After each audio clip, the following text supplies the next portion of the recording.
Oh, it started already. Curious what you think about the trap of certain video games, particularly first person shooter games, is what they are called.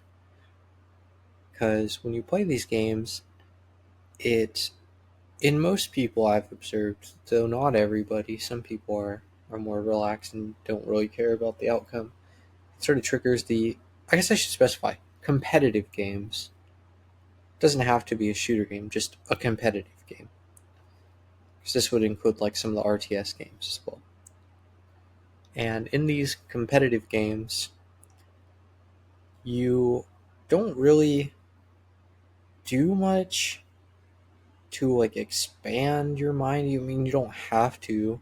And generally, I haven't really gotten any relationships out of them. I mean, friendships or anything from these types of games.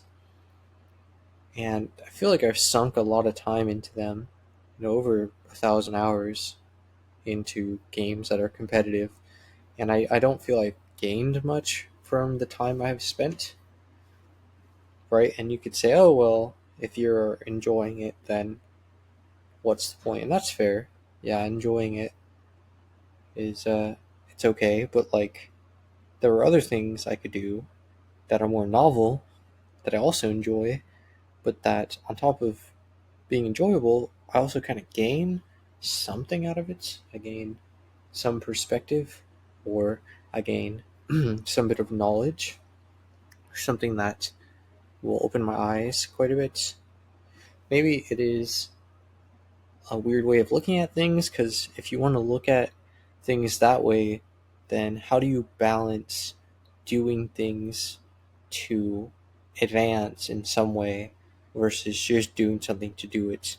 Because you can flip that and go, well, okay, why don't you spend every waking moment of your life doing something that improves one thing? But I don't think most anybody would want to do that, right?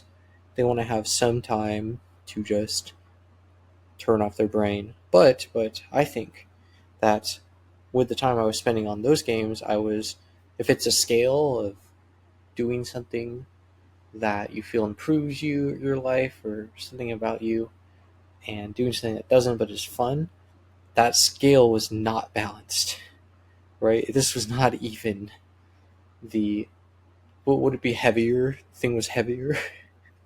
My competitive game playing was heavier than the other part, you know. and, and I think it very well could continue to be that way, because there's just something about these games that will reel me in. Though I have started doing things that are a bit more productive in my life, you know, watching more stuff about other cultures and learning history. To some extent, I've learned some history. Don't know how much of it I retain, but I don't really know where I'm going with this. I don't know where I'm going with any of these. But there are games I've played that weren't competitive that I feel had more of a lasting impression on me. I thought were more cool, and I spent significantly less time on. Like, there was a game I played called, I think it's called Toem, and you just go around and you take photos of stuff, and that's the core game mechanic is go in different environments, you take photos, and that's how you progress. And I look back, and that game was a way more positive experience for me than looking back at 1,000 hours that I barely remember, because I don't know, people got mad and just zoned out. Though those types of games, like I said, with walking while doing something else, playing those types of games, mindless games, while listening to a podcast or listening to some sort of audio that's educational is useful. It does work for me. So I guess that's one way to mitigate that. Dude, there's something weird going. Earbud where talking like vibrates my ear. And I know that's just how sound works, but I can feel it. I don't usually feel it. Anyways, goodbye.